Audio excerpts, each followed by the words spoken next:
ரீசெண்டாக கொடைக்கானல் போயிருந்தோம். ஹஸ்பண்டுக்கு சின்ன ஒர்க் இருந்தனால மார்னிங் பிரேக்ஃபாஸ்ட் ஈடன் கார்டனில் சாப்பிட்டோம். ஆப்பம், பணியாரம், அப்புறம் வாழைப்பூ தோசை ட்ரை பண்ணியிருந்தோம். வாழைப்பூ தோசை மஸ்ட் ட்ரை. நீங்கள் அந்த பக்கம் போனீங்கன்னா கண்டிப்பாக ட்ரை பண்ணி பாருங்கள். ரொம்ப சூப்பராக இருந்துச்சு அந்த ஹோட்டலில். அப்புறம் கொஞ்சம் ஸ்நாக்ஸ் எல்லாம் வாங்கிட்டு அப்படியே ஹில்ஸ் ஏற ஸ்டார்ட் பண்ணியாச்சு. கொடைக்கானலில் பார்த்திங்கன்னா காலையில் ஃபுல்லாக அவ்வளோ வெயில் அடிச்சுது. மதியானம் ஒரு 3 மணி போல் லைட்டாக கிளைமேட் மாறிச்சு. சாயந்தரம் ஒரு 7 மணி போல் வெளியவே வர முடியல, அவ்வளோ குளிர் அடிச்சுது. நாங்கள் எங்கள் ரிலேட்டிவ் வீட்டுக்கு தான் போயிட்டுருந்தோம்.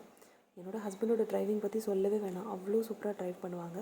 ஃபைனலி சில்வர் ஃபால்ஸ் ரீச் ஆயாச்சு. ஃபால்ஸில் பார்த்திங்கன்னா அவ்வளோ தண்ணிலாம் கிடையாது, கம்மியாக தான் இருந்துச்சு. அப்புறம் ஹஸ்பண்ட் சீக்கிரம் ஒர்க் முடிச்சுட்டு வந்துட்டாங்க. அப்புறம் பக்கத்தில் இருக்கிற சாக்லேட் ஷாப் போயிட்டு ஹாட் சாக்லேட் ட்ரை பண்ணலான்னு போயிருந்தோம். இந்த ஷாப் வந்து பேஸ்ட்ரி கார்னர் பக்கத்தில் இருக்குது. என்னோடய பொண்ணு பாருங்கள் எப்படி ட்ரை பண்ணிகிட்ருக்கான்னு. அப்புறம் ரோட் சைட் ஷாப்பில் ஒரு பொரி கடலை மசாலா ட்ரை பண்ணியிருந்தோம். அதுவும் ரொம்ப சூப்பராக இருந்துச்சு. அப்புறம் ட்ரை பண்ணிவிட்டு ரூமுக்கு போயிட்டோம். பாய்.